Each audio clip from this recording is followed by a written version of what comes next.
Mo kí gbogbo ẹ̀yin ọmọ ìyá mi nílé lóko lókè òkun. Mo kí yín a kú dédé àsìkò yìí. Rògbòdìyàn ìjà ẹ̀sìn tó ń ṣẹlẹ̀ lọ́wọ́lọ́wọ́ lórí ẹ̀rọ ayélujára jákèjádò àgbáláyé òní mo mú wá fún yín láàárọ̀ yìí lórí ètò ẹgbà yíyẹ̀wò ẹja jọ dá sí. Òun náà ni a wà báyìí lọ́wọ́lọ́wọ́ tá ti fẹ́ mú àwọn fídíò kọ̀ọ̀kan wá fún yín láàárọ̀ yìí. Ẹ ti lè máa wo àwọn fídíò yìí kélekèle ṣùgbọ́n mo ti bá yín kó papọ̀ níbi tí gbogbo àṣírí ohun tó bẹ nínú Kùránì àwọn ará Usman Fodio tó fi tú síta. Ohun tó ṣẹlẹ̀ yìí ló jẹ́ kí wá mọ̀ wípé àṣé bí wọ́n ṣe ní wọ́n ní Old Testament ní Bíbélì tí wọ́n sọ pé wọ́n ní New Testament, ó dàbí pé bẹ́ẹ̀ náà ni àfáà tí mo kọ́kọ́ máa mú ọ̀rọ̀ ẹ̀ wá yìí ó dàbí pé bẹ́ẹ̀ náà lórí o, ṣùgbọ́n wọ́n tún sọ ní sọ pé ẹyọ kan ṣoṣo náà ni Kùránì. So ọ̀rọ̀ yẹn ò yé mi láàrin yẹn, ṣùgbọ́n arákùnrin kan ń jẹ́ kó yé wa wípé àwọn ti rí àwọn kinní wọ̀nyí nínú Kùránì bí Ànábì ṣe jí pátá bó ṣe ká pátá gbogbo ẹ̀ náà lẹ máa rí bí. Kódà arákùnrin kan tiẹ̀ tún confirm ẹ̀ pé gbogbo nǹkan tó sọ yìí pé lóòótọ́ ni. Arákùnrin tí mo kọ́ máa mú fídíò ẹ̀ wáyìí ó ní lóòótọ́ ni nítorí pé wọ́n ti rí tọ́dẹ̀ tí ń gbìyànjú láti tákù ẹ̀, ṣùgbọ́n àwọn mùsùlùmí ilẹ̀ Yorùbá yìí tí Usman Fodio yìí wọn ò ní fẹ́ kí òtítọ́ jáde, ṣùgbọ́n àwọn ìwà búburú inú èyí náà ni wọ́n dẹ̀ ń wù. Ẹ má gbàgbé àwọn náà ló pa Deborah o, ṣe mọ̀ pé Deborah ò ṣẹni téèyàn lè gbàgbé láyé. Àwọn náà ló pa Deborah o, wọ́n dáná sun ẹni tó dáná sun tó fi ìṣáná tó fi dáná sun ó fi ìṣáná yẹn hàn báyìí pé òun ló ń pa o, òun ló ń bẹ́ná sí, ó fi gbé àyà kí lórúkọ Muhammed àbí ó fi gbé Ọlọ́run wọn ṣe gidi yẹn ó fi gbé sókè pé òun rèé o èmi ni mo dáná sun kan lè credit ẹ̀ pé káre ó gbé súnà Ànábì ga. Ẹ̀yin ènìyàn mi gbangba ti wá dẹkùn báyìí kedere ti bẹ̀ wò. Mo máa ń sọ àwọn baba ńlá baba wa tí wọ́n lọ wọn ò fáwọn pípù yìí láàyè, ṣé orí tiwa láti máa fún ọ láàyè, ṣùgbọ́n mo wá ṣe wá rí pé no, àwọn bàbá yìí ẹ̀jẹ̀ wọn ń bẹ lára wa, àjòjì ò lè gbalẹ̀ wa. Kò sí ọ̀nà tó bá fẹ́ gbà táàkì ń takù wọn. Wọ́n gba ọ̀nà Fúlàní à ń gbìyànjú lé wọn lórí, wọ́n gba ọ̀nà òṣèlú à ń gbìyànjú lé wọn lórí láti pé kó bá lè kó wa lẹ́rú. Ìlànà ẹ̀sìn tí wọ́n ti fi bò wá lójú láti bí odidi ọdún tó pọ̀ gan tó fẹ́ fi sọ wá dẹrú.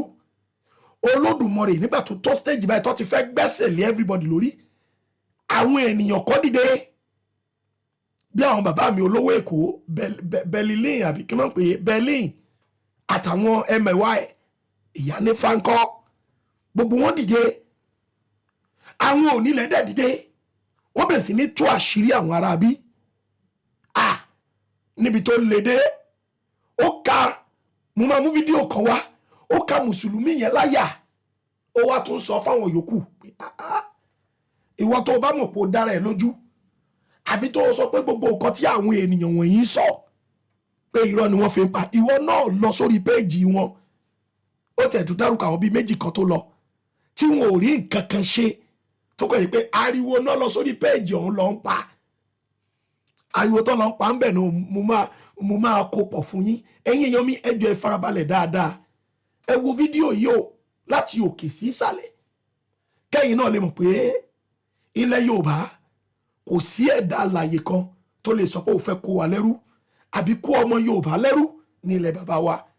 A lè dákẹ́, ó dẹ̀ ní ìdí tá a fi dákẹ́, ṣùgbọ́n èmi mọ̀ pé ọjọ́ kan ń bọ̀ tó jẹ́ pé gbogbo wa yìí lájọ máa pariwo sókè pé ó tó gẹ́. Ẹ̀yin èèyàn mi ẹ farabalẹ̀ dáadáa ẹ bá mi wo fídíò yìí. Ṣẹ́rí bí ọ̀rọ̀ tó wà ńlẹ̀ yìí àwọn mùdírù náà kóhun tó pọ̀ wọ́n kóhun tó pọ̀ tá a lè kà níbi ọ̀rọ̀ ẹlẹ́bọ tí wọ́n ń sọ táwọn kan sọ pé ẹ̀yin náà gbọ́n tí wọ́n sọ àwọn kan ní ànábì o ọlọ́ka pátákùpá ó jí pátákùpá ẹnu tí wọ́n gbá astaghfirullah alazim wọ́n ti sọ àwọn kan mí bẹ́ẹ̀ tá a lè kà tán èyí kan tẹ̀ tuntun àmọ́ká náà máa sáyẹ́nà mìíràn sún ní lábìlì sáré kọ́mi wọ́n ní ọlọ́run bò ní ráyà kan sí àfi kó fi ẹnu àwọn ìjọ rẹ̀ kó fi ran so ànábì wò làwa níbí ju Ọ̀rúnmìlà lọ àwọn míì ń sọ bẹ́ẹ̀ sẹ́rí gbogbo ohun tí wọ́n ń kà yẹn púpọ̀ nínú rẹ̀ inú àdìsí náà ti bá àbí bọ́lẹ̀ tí fẹ́ sọ pé bá ṣé wọ́n lè change kùránì ni àsìkò tó yẹ kí gbogbo wa celebrate mudirul markaz ní bàbá yẹn ní bọ́ọ̀dù nazar ojú rẹ̀ jìn gan-an wọ́n ti rí gbogbo kinní yìí kó tó di kó dé ẹ̀yin náà lẹ́ lọ́ sọ pé ẹ̀yin ànábì o poison kan ló jẹ́ o ẹ̀yin náà lẹ́ lọ́ sọ pé ànábì fẹ́ ọmọdé o gbogbo kinní yìí dẹ̀ làwọn mudiru takò nígbà náà wọ́n ń takò mudiru nípa ọ̀rọ̀ yẹn pọ̀rọ̀ yẹn ò kọ̀rẹ́ẹ̀tì hikidan lahu ẹ fi ṣe ikidu yìí pé kí ló tó yá pátọ̀dọ̀ rẹ lọ̀rọ̀ yẹn ti jáde ẹ̀dẹ̀ máa wò ó níjọ́ tí a bá ti kúrò níbi ká máa pẹ̀ gan ara wa tí òótọ́ bá fi lè jáde níbi kan kó jọ́dọ̀ ta wa ó yẹ ká lè gba òótọ́ yẹn pé òótọ́ ni tó ṣẹlẹ̀ yìí. ọmọ yẹn kí ni Lẹ́bíbù Lágbàjì ń ṣe ṣèbí Lẹ́bíbù Lágbàjì kàn ń pa àti ariwo lásán kò rí kéwú yanjú kò rí kéwú yanjú náà kàn ń pariwo lórí rẹ̀ wọ́n kàn ń ṣe rédèrèdè ìrégbè àyà ní akọ́wé gẹ́gẹ́ bí àwọn aláwọ̀sá ṣe máa ń sọ ni wọ́n kàn jọ ń ṣe pẹ̀lú Lẹ́bíbù. Subhanallah. Naam, assalamu alaikum warahmatullahi ta'ala wabarakatuh. Naam. Gẹ́gẹ́ bá ti gbọ́n tí àwọn olùmọ̀ wa sọ lókè wípé Sheikh wa Labibu wípé wọ́n kàn lọ ń pariwo ní péjì àwọn ẹni kò níwọ̀n ní kókó kò nímọ̀ tó fẹ́ fi defend ó kàn ń pariwo ni ó ń ṣe kinní kan ní ó ń ṣe kinní kan ní léyìn tó ṣe pé kò sì rí bẹ́ẹ̀ àbẹ́ ẹ̀kọ́ ni àbẹ́ rí nǹkan bẹ́ẹ̀ so ilé náà ló ń jáfẹ́ sí náà ní lọ́dọ̀ tiẹ̀ tọ̀ ní àná ilé yèsí kí láwà kọlà ó sojú mi ni ó láti wá rí àwọn olùmọ̀ wa lókè yìí náà àwọn náà wà rí kẹ́lí mọ̀rọ̀ kan sọ ní péjì àwọn ms bàbá ariwo tán láwọn èèyàn kan pa wọn agídí tiẹ̀ tó wá time 2 ti Sheikh Labibu tẹ́ bá bí ti rán gbogbo ká san orí tí wọ́n gbé mọ́sù orí sì fẹ́ lè mọ́ jábọ́lẹ̀ báyìí ìbéèrè kan pé náà bí yes or no bayanu wọn fẹ́ gbọ́ yes or no mọ́kùnrin explain ẹ wo ẹ bá wo àṣekù wa alimutomtom ẹ bá wo àwọn náà ló pèsè ń pariwo ẹnu. ṣé nẹ́tíwọ́ọ̀kì ẹni sálọ ni. kò sí àáfàá tí ó kì í búnlẹ̀ Yorùbá. báwo ni sọ fún ẹ ìwọ kọ́ ló máa dictate fún mi ìkọ́ta kọ́kọ́ ká ìwà kọ́kọ́ dá àwọn ẹ̀ náà. mi dictate fún ẹ. the answer mi dictate fún ẹ. àbí kò jalè sórí ohun tí wọ́n ń kà fún ẹ gan o tún rí túsédè Yorùbá bó ṣe yẹ tó fún délé yìí Muhammadu ò jalè. ó jalè Muhammadu jalè. Oye, even what they read from the English translation you are interpreting to Yoruba language, you were not able to translate it better to Yoruba language. Mute ọmọ ẹrú. Iye kí wọ́n sọ pé don't disturb yín náà èmi mo mú tiẹ̀ dà don't disturb yín. afẹ́lẹ́ kọ̀ọ̀kan wa lẹ́kọ̀ọ́ kan wọ́n ní waman haba rijala tahayyabuha waman hakọrọ rijala falan yuhaba ó tún wá tẹ̀síwájú wọ́n ní pé waman qaddot rijalu lahu huquqan ó ní pé ẹni tí bá ti máa ń bú èèyàn àwọn èèyàn bò náà o ẹni tí tó báyìí ti máa ń sọ mistake àwọn èèyàn náà kò sí tó fẹ́ sí bákan náà ẹni tó bá ti máa ń bí àbùkátà àwọn èèyàn wallahi àwọn èèyàn ó pin ìwọ tiẹ̀ náà fún torí àtijọ́ tá a ti mọ al-muallimu wa yìí al-muallim al-mughaffal tá a ti mọ àwọn bàbá wa kọ́lọ̀ járí wọn pẹ́ ni wípé wọ́n máa ń pèpè sójú ọ̀nà ẹ̀sìn ni mo ti jà kódà àwọn èdè yọ mistake àwọn àfa àwọn èso àṣìṣe àwọn èèyàn àwọn àtàwọn olùmọ̀ wọn ẹ dákun olówádélẹ̀ tẹ́ àgbà tí inú wà ká ṣé ìwọ náà òun ráàpù ni àbí òun fa balẹ̀ sọ̀rọ̀ bí orí bó ṣe ń pariwo tó ń lé ká sọ̀rọ̀ lálẹ́ àlẹ́ mo sáà ń wò mo fi ọ́rẹ́ nígbà ìgbésí tó tán ìwọ náà ti débẹ̀ kò tí wọ́n fi ṣe ń rí aláwọn ms bàbá wọn fẹ́ gbọ́ bàyánù kankan ní sẹ́ẹ̀ wọn fẹ́ explanation wọn fẹ́ gbọ́ tí wọ́n ní pé this thing tó bá ti kàrọ̀ yẹn fún yes or no tó bá lọ sí bàyánù kan pé ọ̀rọ̀ yìí rí wọ́n gbọ́ dànù ni ṣùgbọ́n náà ti wá débẹ̀ lánàá ẹ pọ̀ tẹ́ wà bẹ́ẹ̀ Saoty yẹn náà ó débẹ̀ ó náà kàn bú àwọn tó wà bẹ̀ ṣé wọ́n fún ọ ní audience ni òní kò ń pọ̀ ní ignorance ṣé bí Islam pa pé ká mọ àwọn aṣíwájú ká mọ bú wọn ni ó wò lè pọ̀ ní ignorance now ọlọ́mọdé ò jẹ́ pàtì inú oyún lọ́pọ̀lọpọ̀ ti gọ̀ wálé ayé ni ìwọ́n tó fẹ́ gbà nǹkan lọ́wọ́ wọn ó fà balẹ̀ fún wọn ni títí tó fi wọnú wọn àwọn náà gbọ́n ìgbà tí èèyàn bíi mẹ́rin márùn bá ń dẹnu bò wọ́n nìkan ò ní chance àti sọ̀rọ̀ mọ́ kí ló fẹ́ sọ ẹ́ wá débẹ̀ lánàá náà nísìnyí at the same thing ẹ́yà kí wá ní wọ́n sọ o ọ̀dẹ̀ òpònú àgbà onígbẹ̀yẹn làbíbù kò ní mọ̀ tó fẹ́ fi defend wọn ó yá ìwọ tó nímọ̀ ó yá kí lórí sọ lánàá kí lórí sọ lánàá mo kú wọn live video gbogbo screen record mi ẹ̀ ń bẹ̀ náà kí lórí sọ lánàá àfi kí ẹ máa bá dá àwọn èèyàn níbi dí àlélẹ́ tẹ̀blígì irọ́ lásán ni Ikhwan Muslimin irọ́ lásán ni Tadamunu irọ́ lásán ni Sufi irọ́ lásán ni tọ̀ àwọn ms bàbá ti wá ráwọn ọmọ wọn kan lọ sí Saudi báyìí sòwọ́n díjàre àwọn tó ti lọ sí wọ́n ti lọ kẹ́kọ̀ọ́ alukurani náà bá fi ń takò yín báyìí mo bá wọn yùn àwọn yẹn ṣe irọ́ lásán àbí torí ìmọ̀ bẹ́ẹ̀ ti rò làákàì àwọn mùsùlùmí ẹgbẹ́ yín ẹ̀ ń takò wọn àfikẹ́ mọ́ ní mùsùlùmí kan ẹ̀ gbé lọ kóòtù ẹ̀sìn kìnnìkan ó yẹ dáhùn ilé náà lọ kóòtù kẹjá rí. I have a master's degree in Sharia and usul al-fiqh. What do you have? I have a BA in Arabia. BA in Arabic. Yeah. In Arabic language. Yeah. Not in Sharia.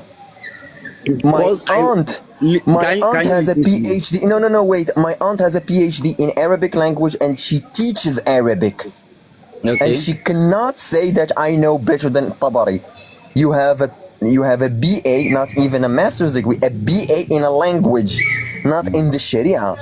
I also that's your mistake. That's your first mistake. I have a diploma in listen to me very well. Let me tell you something.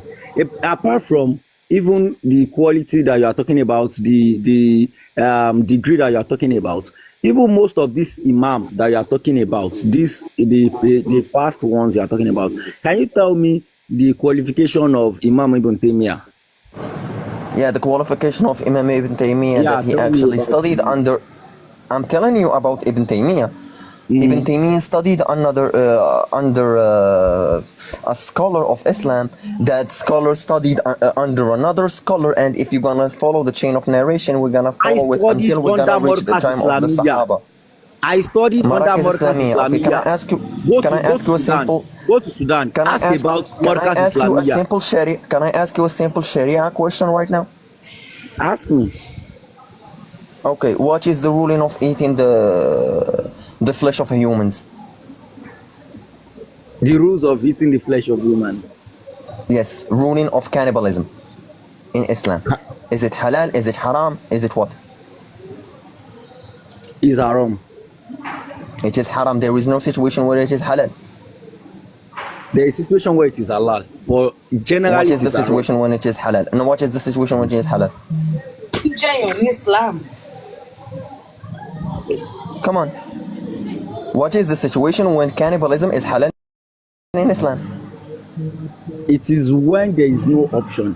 When there is no option. When you have totally no option.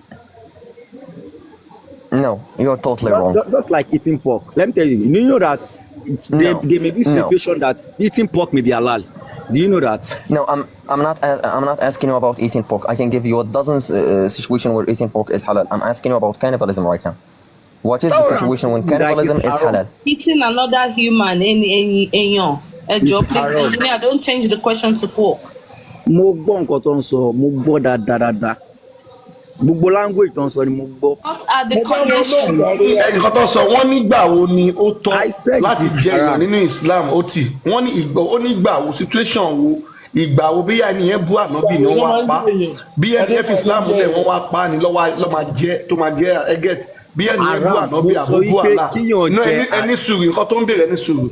Ó ní irú situation wo ni ó jẹ́ halal tí wọ́n bá pààyàn nínú Islam kó jẹ. Gbogbo òyìnbó náà. No, wọ́n ṣe bí wọ́n fẹ́ dodge question yẹn ni. Mo sọ wípé kíyàn jẹ èèyàn nínú Islam haram ni. Okay, we know it is haram in general. I asked you what is the situation where cannibalism is halal? Okay, let me put it like this. Let me put it like this. In all ramifications, ẹgbẹ́ nǹkan tó béèrè ẹgbẹ́ nǹkan tó béèrè ó nígbà wo ni ẹni sùn ó it is nígbà wo haram. ni tẹ bá jẹ́yàn ló da nínú Islam ẹ kàn dáhùn ẹ má rojọ́ ẹ jọ. kò mọ̀. In all ramifications, it is haram. Àwọn tó máa ń pààyàn ní Islam lélẹ́yìn. Okay, I'm gonna ask you again.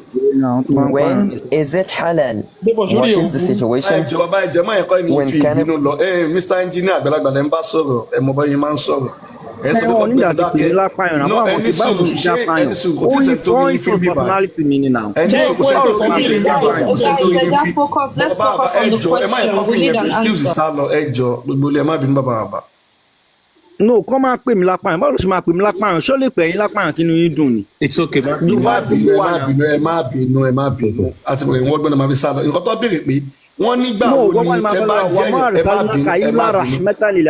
ẹ fi lárúbáwá lẹ̀ wọ́n nígbà wo ni tẹ bá jẹ́yàn nínú Islam tó jẹ́ halal ẹ wá ní halal nígbà tó bá jẹ́yàn wọ́n wá nígbà wo ẹ kàn dáhùn ẹ dáhùn ìgbà wo. Haram ni kí yàn jẹ́yàn nínú Islam. Okay, so we are saying cannibalism is haram in Islam. There was no situation where it is halal. Naam. Oh, you did not study Islam, buddy. I studied Because very well. Okay, قال الإمام الشافعي أن أكل لحم المرتد حلال واتفق عليه الأئمة الأربعة وهو قول المالكية وقول الأئمة الحنفية وقول بعض الأئمة الحنابلة فهنالك إجماع من جمهور العلماء الأربعة على أن أكل لحم المرتد حلال. I'm gonna translate to English. No, wait me to translate to English. So Imam Shafi'i said that cannibalism is halal. You can eat.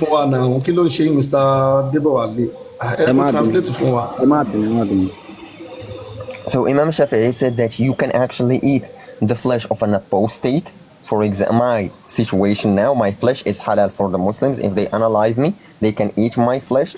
And this is actually a consensus of the scholars because it is the saying of Maliki, Hanafi, and some imams in the Hanbali madhab. So we have a consensus of the four school of thought that cannibalism, it is allowed and it is halal in a situation. Go ahead, engineer. Okay, thank you. Why I said it is haram is that, let me tell you something. First thing, Imam Islam, Ibn Taymiyyah, he said, if I Can you bring us a source to say it's haram? Just like that's where I'm going. No, don't go there. Just give us a source. As Learn Rather quoted his own, give us a source. We don't want just to be hearing things. And we can actually go and check the references for Learn Rather and we can confirm it. So now, please, before you proceed, sir, give us a source to show that it is haram. That's all. Allah has ordered us. Allah asks in the Quran that, can any of you I don't care what Allah says. Can you give us the source, please? Quran chapter this, Al-Tabari this, Sahih Bukhari this, something, whatever you can give us, engineer. That is You're an educated man. You know exactly what I'm asking you for, don't you? So please, go ahead. Give us evidence. That's exactly what I'm telling you. There is nowhere in the Quran or Hadith where Allah said, eat the flesh of human. So because of that, there is no direct order from Allah and the Prophet. So because of that, it is haram. It's a lie. You don't have evidence for that. Don't be deceptive. Don't be deceptive. Don't play with people's intelligence here. Do you understand? Don't do that. Prove me wrong. Just prove me wrong. Prove me wrong. Just literally to prove you wrong. Can you bring out an hadith or Quran? I have a hadith. I have a Sahih hadith. You see, this is your problem because you cannot wait. You did not study your religion. You don't know what's in it. Do you know the story between Khalid ibn al-Walid and Malik ibn Nuwayra and what he did to him? No. Okay. So Malik ibn Nuwayra decided to not pay the zakat anymore after the Prophet died. He decided to not pay the zakat. Okay. So Abu Bakr as-Siddiq sent what's his name again? Khalid ibn al-Walid. He sent Khalid ibn al-Walid with some people, with an army, to go to Malik ibn Nuwayra. Khalid ibn al-Walid entered the house of Malik and he asked him, oh kafir, why you don't want to pay the zakat anymore. He said that it is not an obligation, but I'm still praying.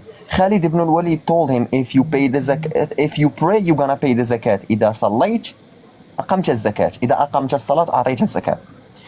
Then Khalid ibn al-Walid analyzed him, took his head, put it in a pot, cook it with some onions and some vegetables, and he ate what inside the pot.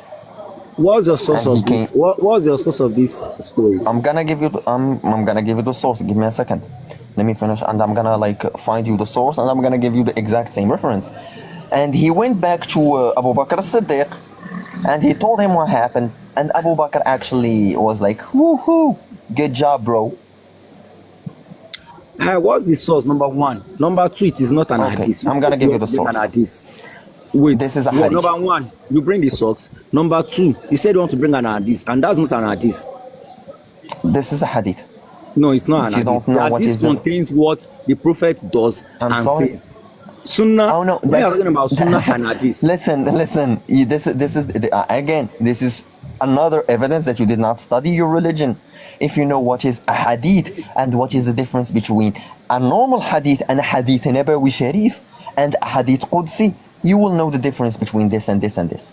I Thank you very know much. everything you have said. Hadith Qudsi is the one that is from Allah. He's a very Muslim. Hadith Qudsi is the one that is Allah, that is from Allah to the Prophet. When you are talking about hadith, it involves the Prophet and the Prophet alone. You don't talk about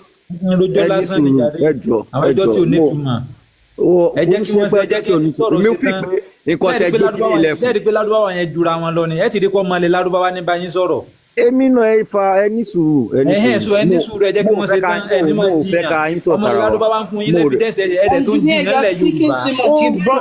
ẹ máa gbọ́ ọmọ Lárúbáwá ń bá yín sọ̀rọ̀ ọmọ Lárúbáwá kò mátà kó jẹ́lẹ̀ ọmọ ẹ máa gbọ́ kò mátà kó jẹ́ ọmọ Lárúbáwá. kẹ́yẹ máa pọ́nrọ́ lé ẹ sáà jẹ́ kan ṣe tán. tó bá jẹ́ pé ẹ pèèyàn wá sí ìbáyìí pé ẹ kọ̀ wá sí ìbáyìí o ẹ jẹ́ kò ń ṣe pé ẹ jẹ́ ká dialogue tó wáá pẹ̀ pèèyàn wá sí ìbáyìí pé ẹ fẹ́ wá ṣàlọ́bẹ̀ ẹ fẹ́ wá ṣe ní ọ̀tọ̀ nìyẹn bọ́ pé dialogue if you want to dialogue the dialogue plainly. àfa ẹnjìníà ẹ má rojọ́ kankan mọ́ ẹ jẹ́ ká mú evidence wọn wá èwo lẹ́jọ́ àwọn onídẹ̀ẹ́jọ́ kankan rí. evidence wa náà mo ń sọ hadith mo ní kó mú àbí Quran kó dẹ̀ tún ní mi wá. sùúrù náà fẹ́ mú wá fún yẹn ti farabalẹ̀. ẹnjìníà mo láìkí yín gan ẹ ti kọ́ Lárúbáwá yẹn torí àlùjọ náà àbí ẹ lè máa sọ lálùjọ náà tẹ bá ti ìlú Lárúbáwá ẹ máa rántí. ọmọ Lárúbáwá ẹ máa ṣòfò ṣẹ́tẹ̀ mọ́ ọkọ̀ tó ṣẹlẹ̀ òun náà ni mo sọ ọmọ àlá àtẹrù àlá ọmọ àlá àtẹrù àlá ó fẹ́ tú ìrìn adúláwọ̀ kúrò lóko ẹrú àlá ẹrú àlá tún ní rárá ọmọ adúláwọ̀ tó jẹ́ ẹrú àlá òun wá fẹ́ kó ìmọ̀ rẹ̀ fún àlá. bẹ́ẹ̀ ni ṣé ẹ̀yin náà ti rí géèmù yẹn bí báyìí àárí ọmọ àlá sọ pé báwo bàbá àwọn ṣe kọ àdìsí fáwọn nìyẹn àti kò kùránì sẹ́ni tó ń jọ mọ̀ àlá Ọlọ́run ẹrú àlá wa ń sọ pé irọ́ o Kò bó sí ṣe rí kọ́ ẹni tó nìyẹn o jẹ́ ọmọ àlá. irọ́ níbọ̀lọ̀ kú sókọ ẹrú àlá ni. istemi ya akhi ẹ̀yin náà ti rí istemi ya gbogbo akhi lókè wò wá ala ọmọ anta àlá sọ pé awladullah bí bàbá àwọn ṣe Allahu la jẹ́ lam gbọ́rọ̀ jàre bàbá yìí kẹjẹ́ ká gbọ́rọ̀ jàre. sọ̀rọ̀ látẹ̀kẹ́ àdá sí i ẹjá wa ní òsọ. Ọba Ṣọlá. ṣé ti rí gbogbo ọmọ Yorùbá nílé lóko lẹ́yìn odi ọmọ àlá àti ẹrú àlá àwọn jọ ń bára wọn pọ̀ látàárọ̀ ọmọ àlá wa ń sọ fún pé orúkọ bàbá àwọn nìyí ẹrú sọ pé rọ o orúkọ táwọn fi tàn wá jẹ ẹ̀yẹ́ náà làwọn sì gbọ́dọ̀ mọ̀ pé fáwa àjọ ọmọ adúláwọ̀ òun fẹ́ kó wa sẹ́rú ó fẹ́ kó ìrẹ́ rẹ̀ fẹ́rú fàlà ọmọ àlá dẹ̀ fẹ́ tú okùn lọ́rùn wa ẹ ti rí géèmù. ẹ mislead àwọn èèyàn pẹ̀lú nǹkan tẹ́ ń sọ kò sẹ́ni tó ń jẹ́ ọmọ Allah níbi kankan. ẹgbẹ́ ní sùúrù ẹni sáré bọ̀ ní sùúrù ṣe mọ̀ pé nǹkan tá àti sọ́n bísà ni pé ẹni tó mọ̀ pẹ̀lú lòun àwa ṣetán lórí ètò láti túlẹ̀ pẹ̀lú ni ẹ bọ́ tó mọ̀ pẹ̀lú ni ẹ máa bá kádà rẹ yí tó o bá jẹ́ irúkú ònú òkun ní sùúrù fẹ́ sọ̀rọ̀. lọ́mọ Yorùbá ọmọ Yorùbá lè ní. ẹ̀jẹ̀ lè tó mọ̀ pẹ̀lú ni ẹ àwọn ará bíi olówó Èkó Ọbáṣọlá àti alásáyéjì blue kìíní máa tú yín lẹ̀ lọ́rọ̀ nàìjíríà tó wá sàn ìwé yín àti gbé jọ́ọ̀jì wá kọ́ máa sàn ìpẹ́ kó nu ẹrú ẹ máa bá yẹ yín lọ ìwádìí mẹ́kú síbẹ̀ ẹ̀yin lẹ́ mọ̀ mo sọ tèmi náà o mo dúró báyìí. Engineer, we're not here to convince you, but to sit here and say we're misleading people, whereas we're giving references. You've sat up here, you've not even given one single reference. So, I mean, we're not here to convince you. If you want to be a Muslim and be a slave of Allah, do your thing. Get down in the comment section because you don't even have any evidence. You have no proof of what you're saying. I actually have proof for No, everything. you don't. So give me proof. Give me proof because it's annoying. You're wasting our time. Give us proof. We've got 20 people waiting. We have 20 people waiting right now. You see, what we are talking about is as if that you are bringing someone just to subject them. And I refuse to be subjected. I am a full-blooded Yoruba. And in fact, I'm a prince. If you want me to get to you,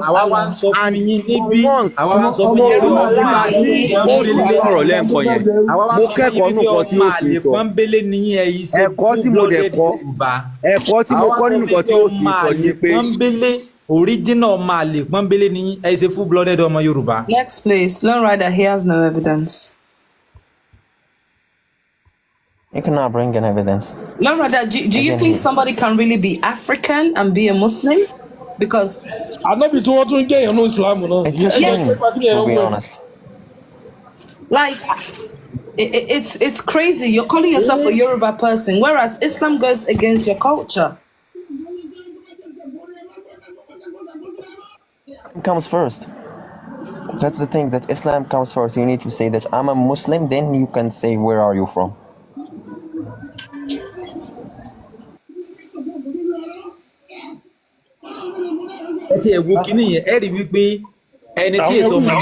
bó ṣe ṣe lóye bó èdè tó gbọ́ yẹn kò fẹ́ wọn o wọn ò fẹ́ ó lọ bẹ̀ ó dé o ẹgbẹ́ ìlú wa padà wá fẹ́ lé o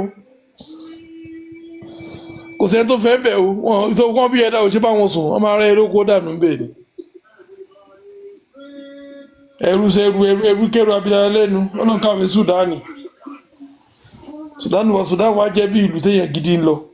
bàbá kò kọlà ẹrúkẹrú àbèdèkédè lẹ́nu ẹ̀kọ́ àwọn ẹrú gbà yẹn tó kọlà làwọn bá wá ní ẹrúkẹrú abilala lẹ́nu àwọn ẹrú ilé yìí wọn kọlà èdèkédè náà ń gbé kiri èdè ẹrú èdè òfò. àìgbọ́ pé kúrò ní bóyá sọ tó ń dùn mọ́ lẹ́nu kí ni mo ti lọ wò ó sẹ́ àlìsú náà ni àwọn súnì yẹn ni. àìgbọ́ pé kúrò ní bóyá sọ tó ń dùn mọ́ lẹ́nu àlìsú náà ni. wọ́n lọ kọ́ lárúbáwá torí ọjọ́ àjíǹde àwọn ọmọ ẹ̀. Mr. Neville ẹ tó padà wá pẹ̀lú ẹ̀kọ́ náà ni. tó yẹ pé tó bá ti kú gbogbo nǹkan tó mọ̀ ti lọ. torí Yorùbá burú ni lẹ́ẹ̀ márùn lójúmọ́ Ọlọ́run tẹ́ pé tí ò dá yín lò onídọ̀tí olóòórùn òun kan jíní tó lọ sí lárúbáwá sí i àṣìyèrè mímọ́ tó fẹ́ fi ṣe wúyọ̀ lárúbáwá yẹn. aláwa ṣé lọ́ra ẹ̀dá yìí bá wa mẹ́rin yẹn bọ̀ tó rà wá nílò ẹ̀. Yeah. Okay. I need you. I'll get you the evidence. No, rather, they just want the source for the one we just spoke about, the cannibalism. I think I've heard it before as well. Give me a second, I'm gonna bring it. Sorry, I've not hosted my own live stream in about a week, guys. I just feel so lazy. I can't be bothered to tádìsí bá fi lè wọlé ọwọ́ wa àgbà kò sí o.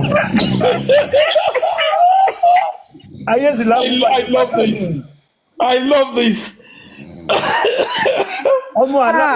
ọmọ aláàjì fẹ́ máa ṣe rìmíìsì.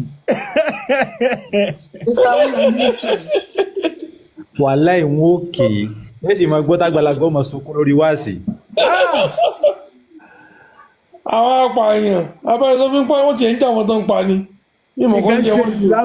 ṣé wàá rí ẹwọ gbogbo lé o Islam kò tó wa ní kò tẹ́kì wa kò fún wa stress láti destroy o kò sí ẹ̀sìn tí máa stress yẹn rárá. má sọ̀rọ̀ bó ṣe ń sọ yẹn aṣọ tọ́ ni kò sí nǹkan tá a fi bàjẹ́ destroy kò ló máa dùn wọ́n. bẹ́ẹ̀ yẹn ló máa dùn wọ́n gbólóhùn yẹn ló máa dùn wọ́n. no láti tupa láti wádìí Islam ni.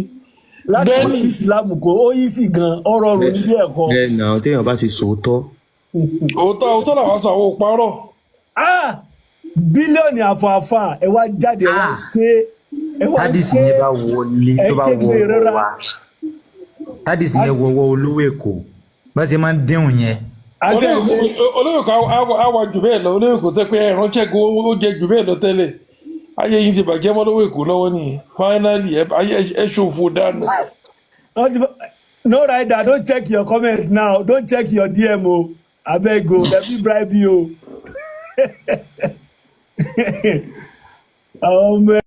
Ẹrú. 9 years, 10 years, kéde. Èdè tó kọ́ tó lè fi promote tó lè fi produce anything. Nǹkan tó ń fi 9 years. Lọ́wọ́ kan náà ni orí náà dandan bí ọbẹ̀ ọlọ́kà báyìí ní nǹkan náà rí. Nǹkan tó ń fi 9 years kọ̀ òun là ń kà lọ́fẹ̀ẹ́ ṣe ó sọ níbi ìdodo ẹ̀fọn. Tó bá English ló bá ń sọ báyìí lọ́la ó ti lè pé òun fẹ́ ṣe chairman local government àwọn. Bẹ̀ẹ̀dì Arabic kí ló fẹ́ fi ṣe kí ni ìwúlò ẹ̀? Ó máa lò lálùjọ náà. Ó máa lọ àlùjọ náà torí pé ọbẹ̀ lọ́dún. Tó bá kú ló máa jẹ́ ó gbádùn láyé ó lọ gbádùn lọ́rùn.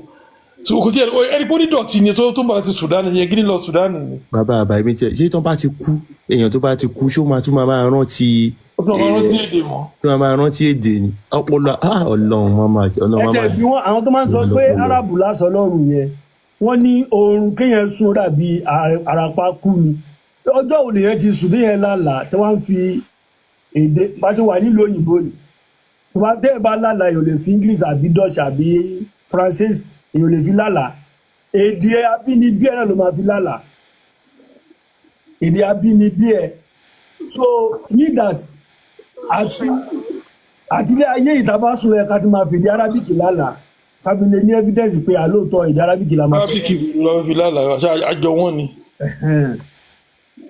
Tàbá ti lọ fi Arabic lálàá Arabic ò ṣe tiwa. Okay, the reference for cannibalism you can find it in a book. Its name is Al-Ikhtiyar li Ta'lil Al-Mukhtar, page number 366.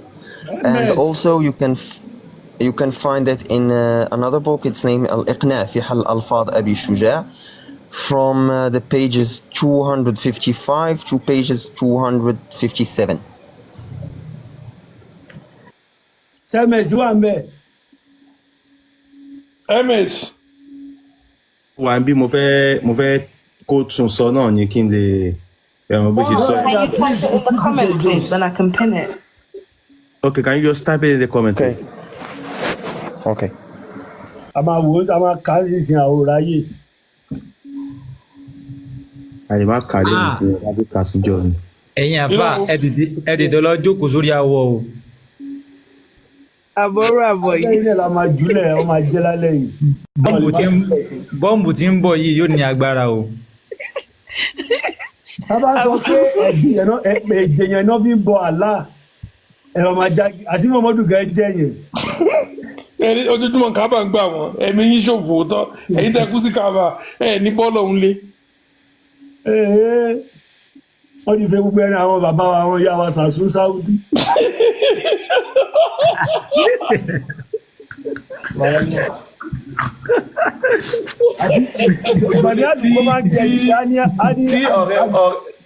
Gbogbo tí ọ̀rẹ́ wa tó wá láti Saudi tó jẹ́ ọmọ aláì tó bá ti drop kìíní ẹ̀ sí comment ẹjọ́ fún ìwádìí tó péye ẹ̀yin náà lè screenshot ẹ̀ kẹ́ lọ ṣe ìwádìí yẹn fúnra yín kẹ́ lọ ṣe ìwádìí yẹn fúnra yín kò ní lè jẹ́ pé bí àwa nìkan là ń sọ fún yín ṣẹgbẹ́ gbogbo ẹ ṣe. Wọ́n ti drop ẹ o. Mi ò rí mọ́ òun dà. Ọ̀rẹ́ náà. Èmi kò tí ì rí bí o. Mo ń tẹ̀ lọ́wọ́ dẹ̀ dọ́fẹ́. Kí ló dọ́fẹ́? Ó dọ̀. Nǹkan tẹ́bi tí mo fọ́ tẹ̀ mọ́lẹ̀. Bó ti wọlé mi ní fọ́ tẹ̀ mọ́lẹ̀ ni. Mo fọ́ tẹ̀ mọ́lẹ̀ ni o. Ǹjẹ́ ó lọ a kò sí bá mi. Báwo ṣe ń ya fọ́tò kámẹ́rà ìgbọ́n ya fọ́tò wà bẹ́ẹ̀ ni? Tíyà. Máa ya fọ́tò ẹ̀. Ó sì yá ni. Ìtàlẹ̀.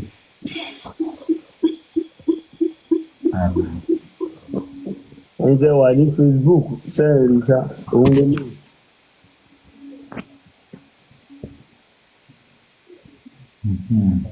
Tọ́lọ́n bá wá ṣe ẹni tí wọ́n pa tán fẹ́ fi ṣàṣùyàn fún bó bá ṣe ń kérora mo máa ṣe máa bá yín kà sí máa ṣe máa kà sí yín létí.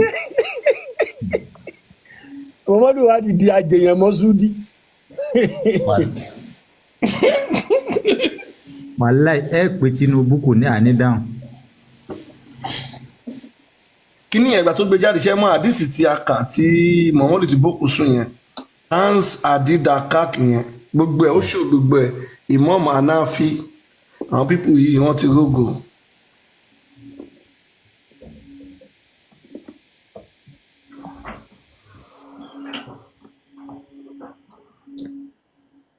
Any Muslim in the request.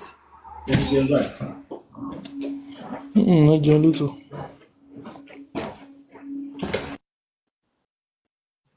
ọ̀pọ̀lọpọ̀ àwọn àfáà gan mọ kínní náà ẹ̀wọ̀n pé Kùránì àti àwọn kínní kékeré yẹn náà kà.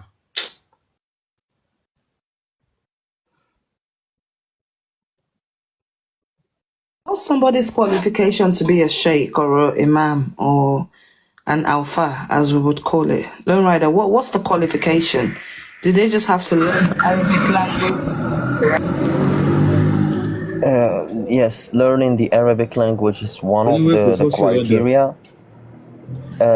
Memorizing the Quran is also one of the criteria. And you need to study under a previous imam, a previous sheikh. But this is not gonna give you the right to become a scholar. This is just like to become a small sheikh or an imam in a mosque or in a like a beggar, the way they in a beg in school. Africa. Begging, they don't work, they always beg people to give money.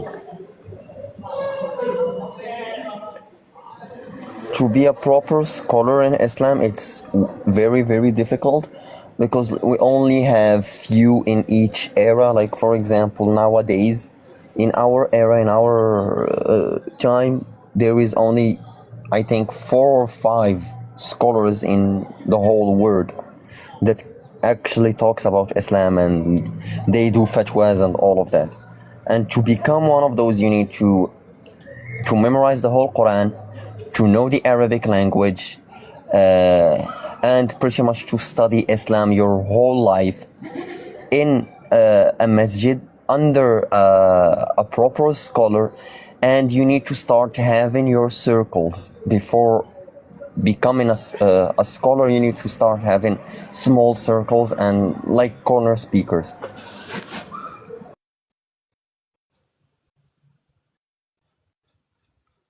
What a waste of time working for Allah. Let's read the hadith now.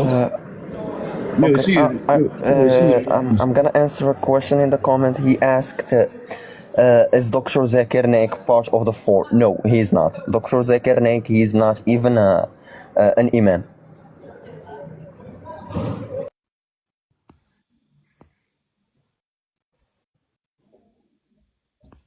mi ò mọ̀ bóyá àwọn èèyàn ti rí kíní yẹn, mi ò sì rí o. Islamic law manuscripts. PDF ẹ̀ nìkan gbé wá fèmí báyìí but máa rí. Mo ti rí tírì yẹn.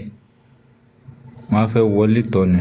Tírì báwo, ebi page 3. ms èmi náà rí fún ẹ̀ bọ̀ mo máa rà á so àwọn ẹlòmíràn kan hàn àwọn òwe tá à ń ka ẹ̀ tẹ́ máa wọ ẹlòmíì tó bá wá ń bè bú pé àwọn kan tẹ́lẹ̀ ń jẹ́ jáde yẹn wọ́n mọ̀ pé ọmọ yìí tó bá mọ yìí tíra tá à ń rà wọ́n mọ̀ iṣẹ́ tá à ń ṣe ní Islam. Torí mo sọ pé owó ló gbé. tá bá ṣe tán ni máa rà máa dé wọ inú ẹ̀ dáadáa á kà. mo tá bá ra kínní àṣírí pọ̀ tá ó máa tú nú ẹ̀. Ó ní 75 euro. 75 pounds euro. Bẹ́ẹ̀ni kíní ló gbé pounds wá ní lè. UK $90 fọ́wọ́n kan. Owó yẹn lè ṣe business ní Nàìjíríà o. Àkànbí bá ṣe ń ra àwọn nǹkan tá a ti ń gbé tìbí jáde náà nìyẹn. Àkànbí mo ti rọ́dà fún kan ó máa dé London. Àkànbí bá ṣe ń ra àwọn nǹkan tá a ń lò náà nìyẹn. Ẹ̀nà the history of Arab. Láì gbowó kankan bẹ́ẹ̀, gbowó kankan o. Kò ní tún máa ń ṣiṣẹ́ káwọn èèyàn wá kúrò lóko ẹrú ni pé lọ nìyẹn. Owó ni. Àwọn èèyàn máa gba donation nìyẹn. Ẹ bá wa dáwó abẹ́kọ́ mọ́sálásí.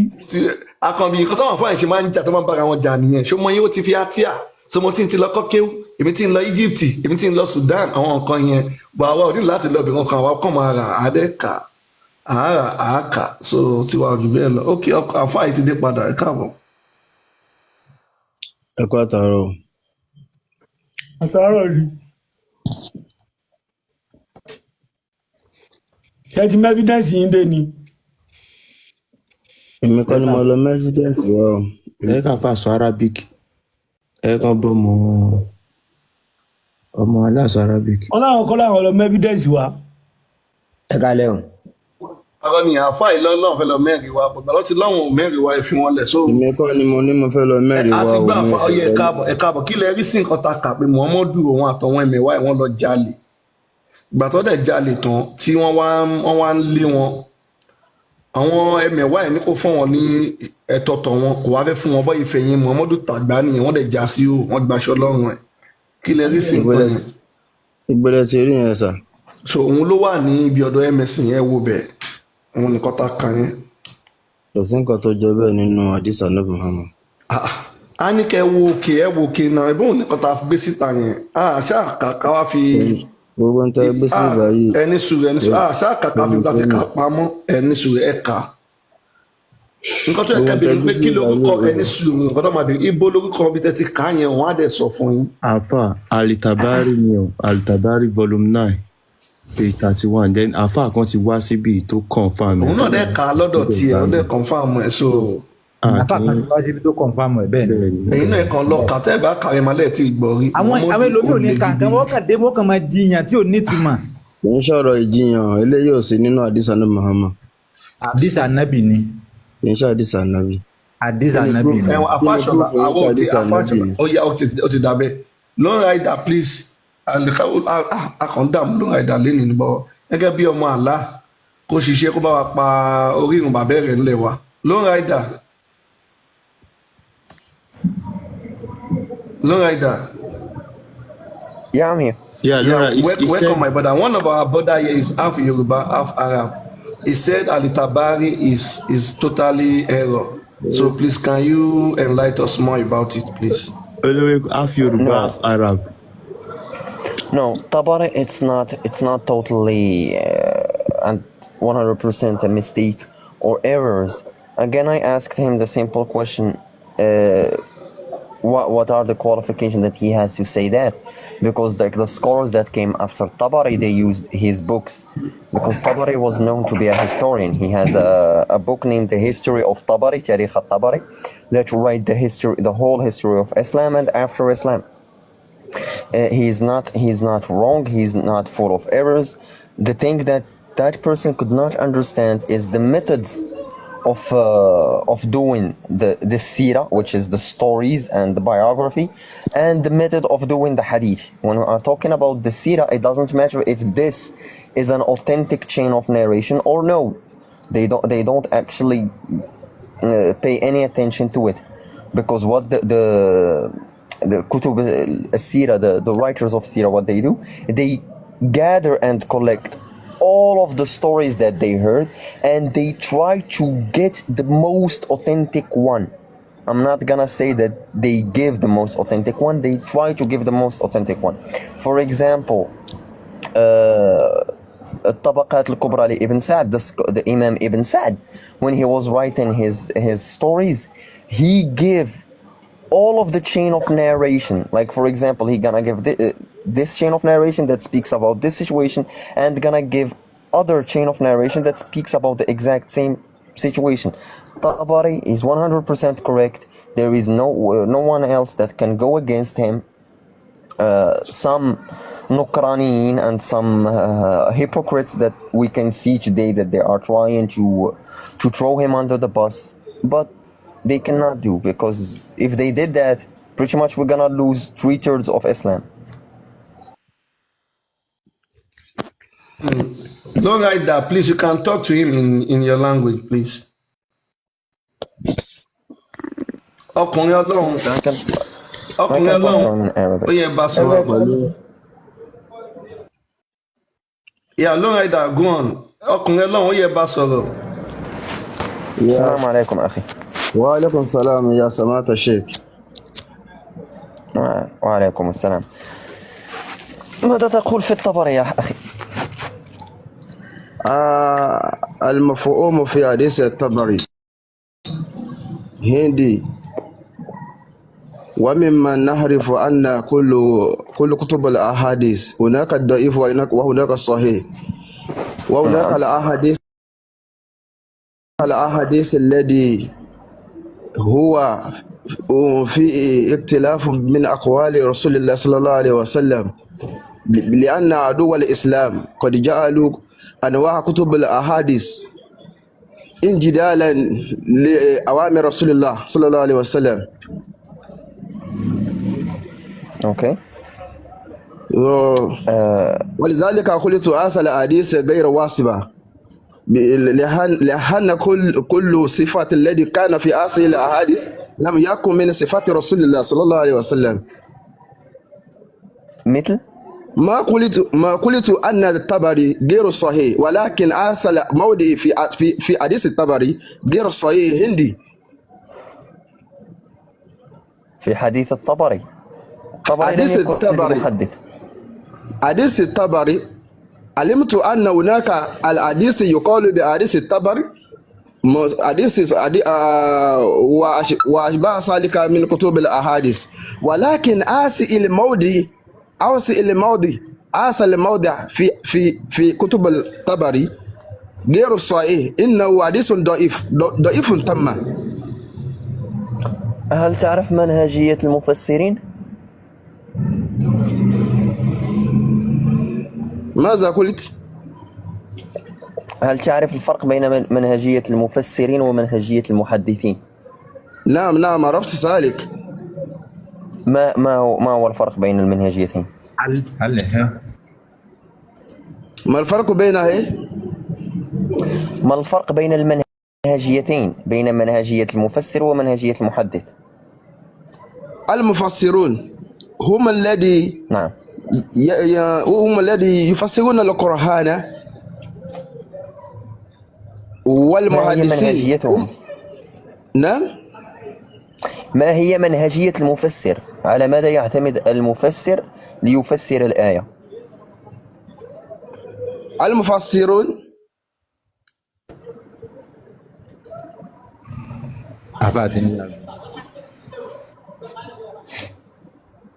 ما فهمت جدا.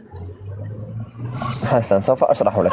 عندما نكون نتحدث عن التفسير نتحدث عن المفسرين، فالطبري فهو مفسر، ابن كثير هو مفسر، ولهم منهجية خاصة الذي يتخذونها في تفسير القرآن مخالفة لمنهجية المحدثين. فمثلا يمكن الطبري يمكن له أن يستعمل حديث ضعيف أو حديث حسن أو حديث صحيح لتفسير آية من القرآن ولإعطاء أسباب النزول تلك الآية. لكن المحدث مثل مسلم أو البخاري لن يضعوا تلك الأحاديث في كتبهم الصحاح، لأن لديهم منهجية أخرى يعتمدونها. فهنالك فرق ما بين منهجية المحدث ومنهجية المفسر.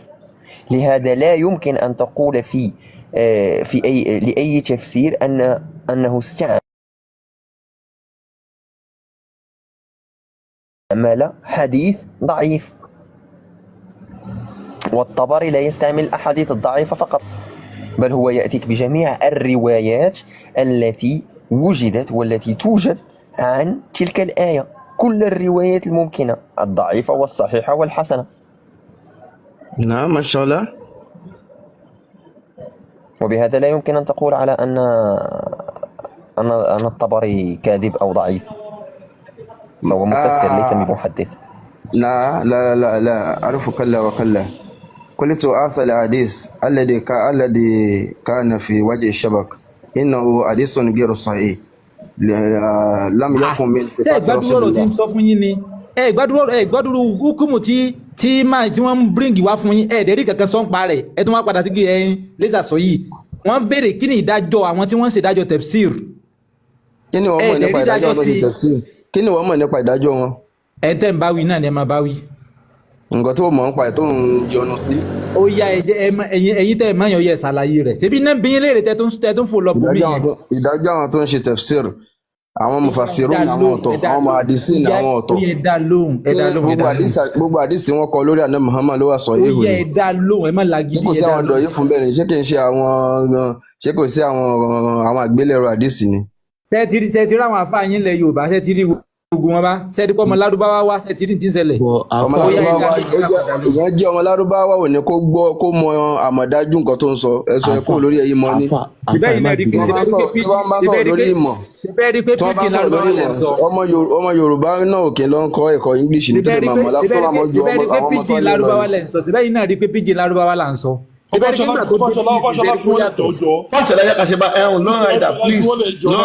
Please, we want to. You can come, open your mic now. Let us know what happened between you and our brother. Between you, half Yoruba and half Arab. What happened between both of you, please? So I just like asked him, does he know the difference between the method that it's used by the people who do tafsir and the method used by the people who actually collect and gather the hadith? Yeah, there is a difference between the both of them. And I told him that, for example, Tabari, when he gonna do tafsir of an ayah, he will gather all the narrations that he will find about the reasons of the revelation of that verse, and he gonna put it in the tafsir. But for example, what's his name, Bukhari or Muslim, they gonna take everything, the da'if, the hasan, they only use the sahih, and we cannot actually judge one using the methods of the other. We cannot judge the tafsir using the methods of the hadith. It doesn't work like that.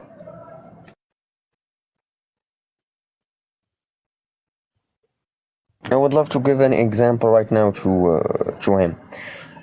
If we're gonna go to Surah Al-Tahrim, verse 1, when Allah told the Prophet, why you forbade on yourself something that I made halal for you, you're gonna go to the tafsir, you're gonna, especially of Ibn Kathir, go to the tafsir, you're gonna find a hadith that it is not sahih. It tells you the story of the honey. Wow. Yeah, the story of the honey. It says that what happened, why Hafsa and Aisha were mad on the Prophet is because he ate honey in Zainab's house, and they were mad at him. This story is not authentic, but Ibn Kathir used it to do his tafsir. But if we're gonna go to use what this guy was telling us and to only use the Sahih, we're gonna go to Sahih Bukhari, we're gonna find a hadith that tell us that the Prophet was having intercourse with his slave on Hafsa's bed, and she called him and she was mad at him, and this is a Sahih hadith, and both of them are considered to be the reasons of a revelation to this verse according to the Islamic scriptures.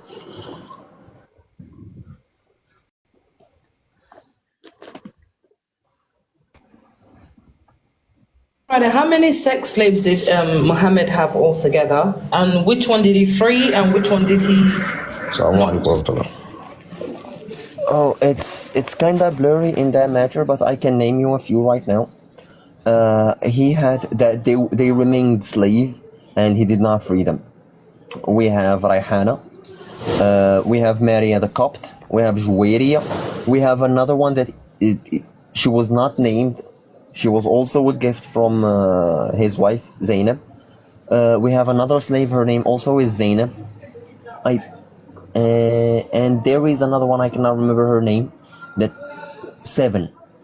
And also, if we're gonna talk about the one that he conquered in slavery and freedom afterward, the famous one is Safiya bint Huyay. There is also another wife of his, but he divorced her afterwards. So pretty much you can say in general that he had around 10 slaves. 10 female slaves, 10 concubines. But some scholars, they say that he had even more. He had more than 20.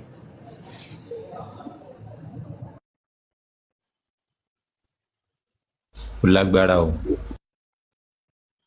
Mo rí gbogbo ilé ìbọn tó ṣẹlẹ̀ ní àfa ọkùnrin Ọlọ́run, kí ló dé tó yẹ pé bàbá ti ka nǹkan tó bá sọ pa ànábì tí ó bá dùn mọ́ yín ẹ máa ní pé nǹkan yẹn kò ń ṣe original, kí ló dé tẹ́ máa ń ṣe bẹ́ẹ̀? Ọmọ aláàkọ́kọ́ ló ń sọ̀rọ̀ sí pé nǹkan tó kọ original ni, kí ló dé tẹ́ ń ṣe bẹ́ẹ̀?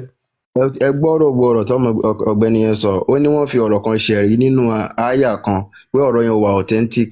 No, ó ní ọ̀rọ̀ yẹn wà authentic, pé bó tẹ bá dé hadith wọ́n máa sọ pé dọ̀ ìfù ni ó ní àpẹẹrẹ ọ̀rọ̀ yẹn dẹ̀ wà nínú Quran bákan náà jẹ́ ká sọ dáadáa náà gbogbo alágbọ́n náà ó kẹ́ má bínú sí kí ló tẹ̀yìn sọ pé eléyìí kò ṣe authentic torí ẹ̀ ń wo bíi pé nǹkan tó ṣẹlẹ̀ yẹn pé ànábì ó dùn yàn bí. ó tì kò yẹ pé wọ́n dùn mí nínú àwọn àdìsí tábárí eléyìí tá a ní asílá láti pinlẹ̀ àwọn òrí eléyìí rí nínú àdìsí ànábì Muhammad so ó dẹ̀ rọrùn kí wọ́n tọwọ́ bọ àdìsí kí wọ́n sọ ìsọkúsọ pé sínú àdìsí látara àwọn ọ̀tá ìṣòro ìyẹn ò ṣẹ̀ṣẹ̀ máa ṣẹlẹ̀.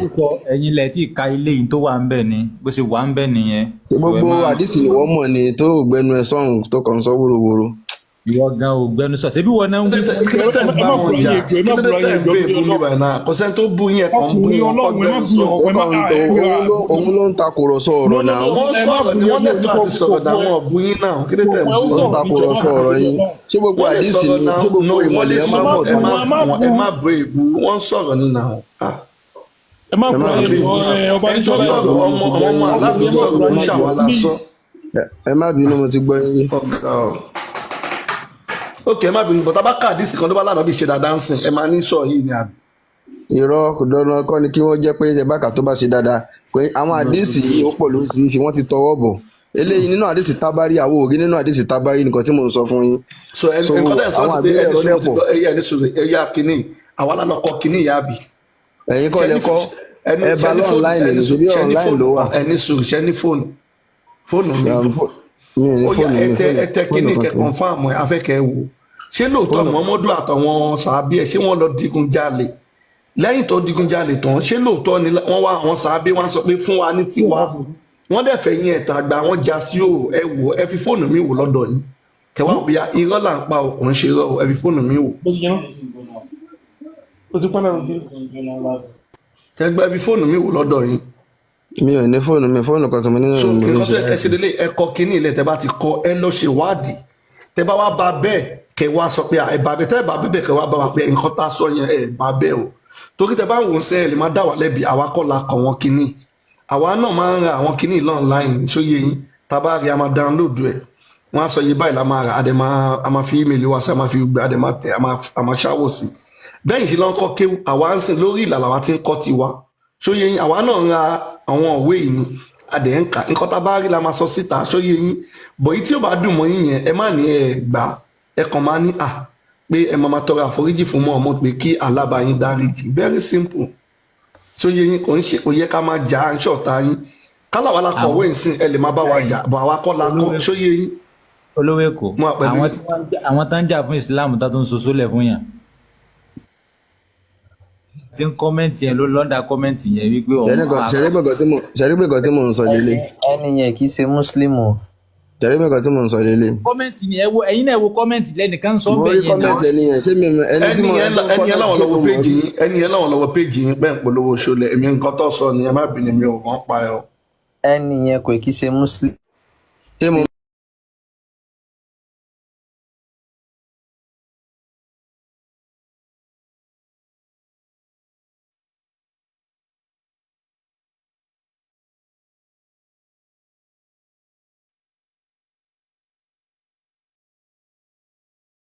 I'll let you in on a secret. Life is better when you make space for what you love. This world will rob you of every ounce of happiness that you possess if you let it. You have to be intentional about. The reason I can't give up is the promise I've made to myself and to those who. Mama, I promise you say I go make give me small time to get this paper. I know say the journey is still long, but very. This life is all about time.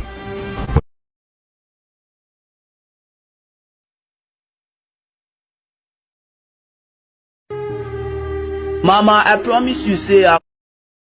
ṣé nǹkan tó wà lójú kínní yìí náà. ṣe ti ka àdìsí rí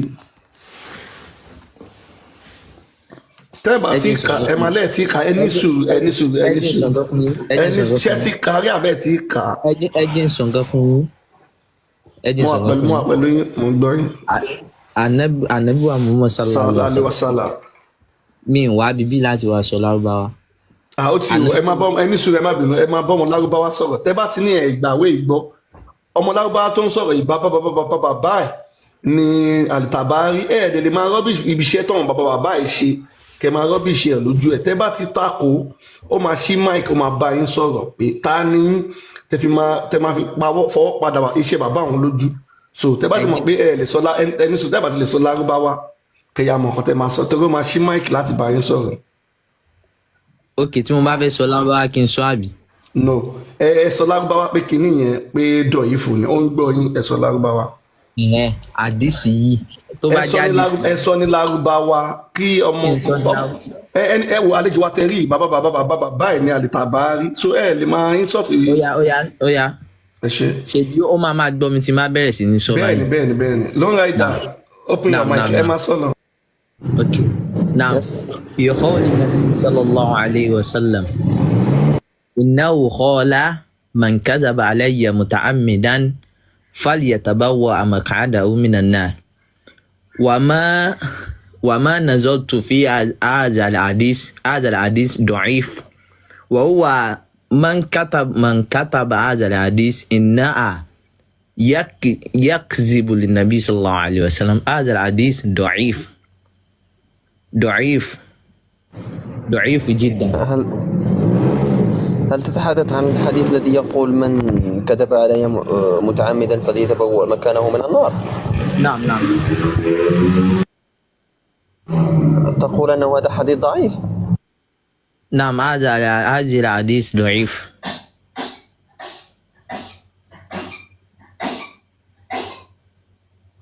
lórí àdàbà sọ ìtumọ̀ tán wúyẹn fún yín ẹ sì rẹ́rìn.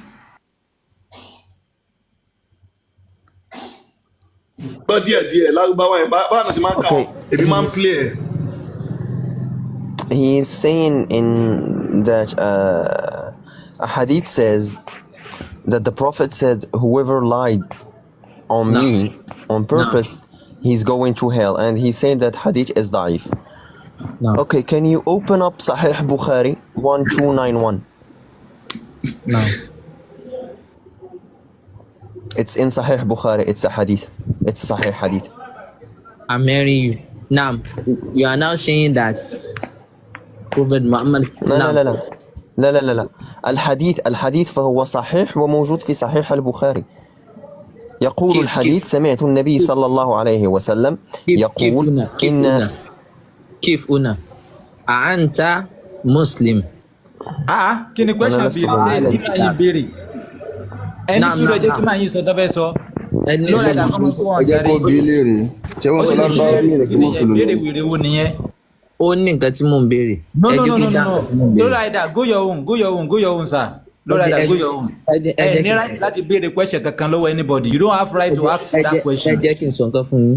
No, don't tell me anything. So you don't have right to ask him, is he a Muslim or what? You don't have to right to ask that.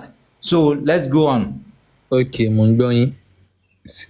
Ṣé ká kó lórí àdìsí yìí? Oh, you want to talk? You want to give us one hadith? Okay, I'm waiting. No problem. Okay. The hadith is in Sahih Bukhari 1291. I'm gonna say it in Arabic first.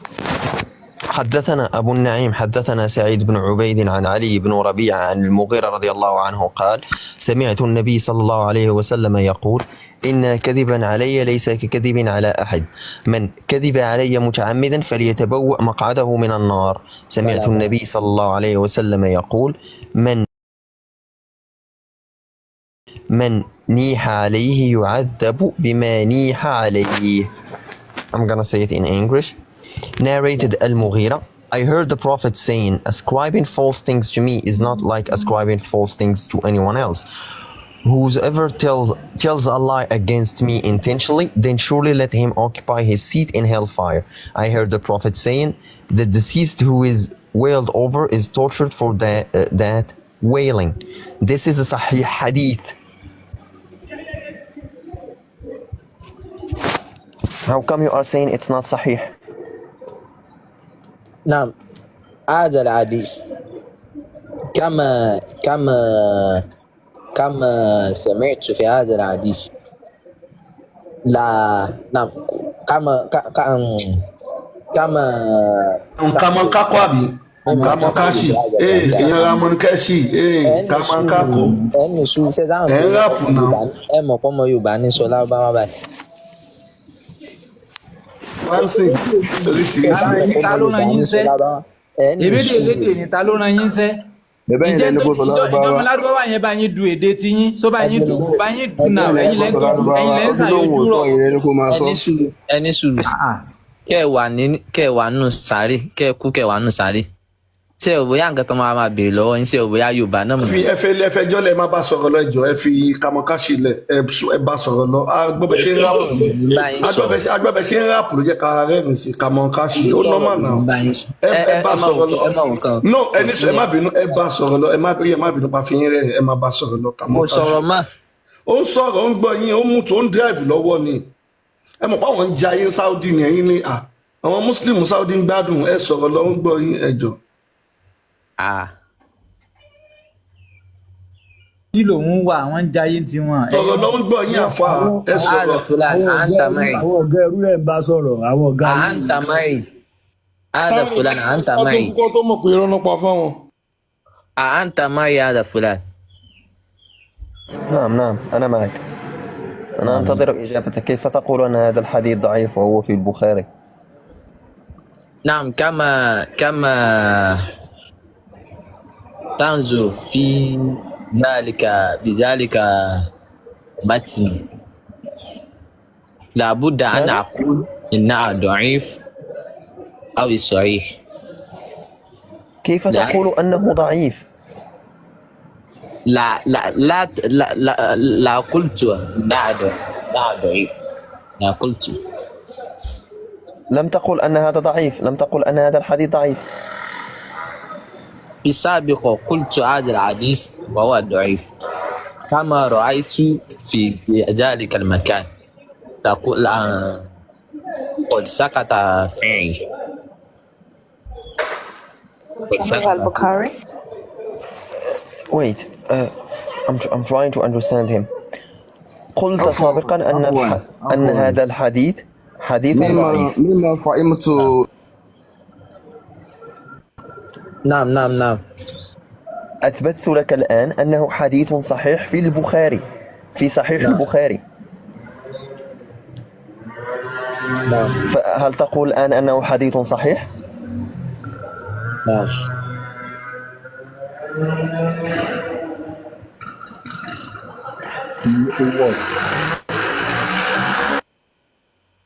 كيف سؤال، هل هذا حديث صحيح أم ضعيف؟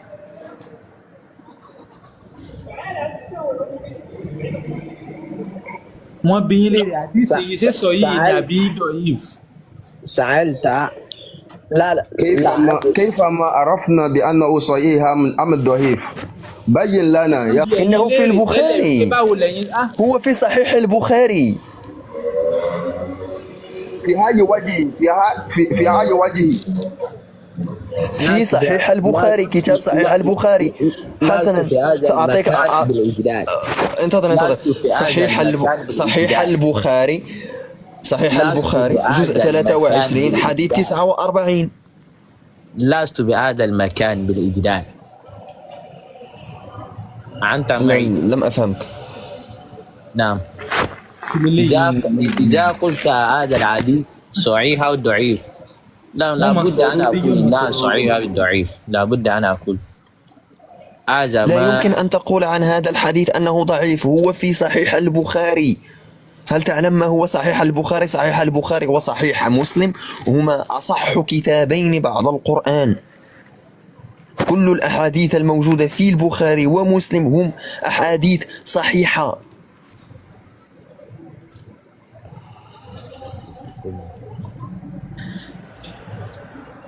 هل لديك علم في الجرح والتعديل؟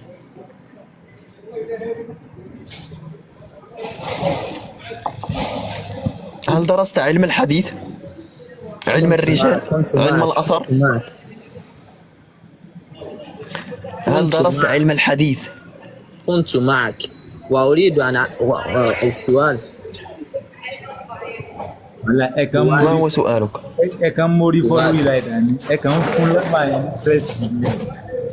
Please, Please, let's not waste too much of Learned Rider's time. He's rejecting a Sahih hadith. That's it. They just they wasting time.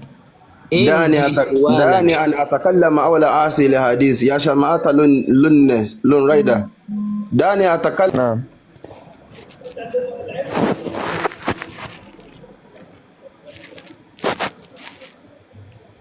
نعم قال الله سبحانه وتعالى أنت معي؟ أنا معك. نعم قال الله سبحانه وتعالى إن الدين عند الله عليه السلام في القرآن الكريم. إن الدين what؟ إن الدين عند الله عليه السلام. إن الدين عند الله عليه السلام في القرآن الكريم قال الله فيه. نعم إن الدين عند الله الإسلام. نعم. ما الدليل؟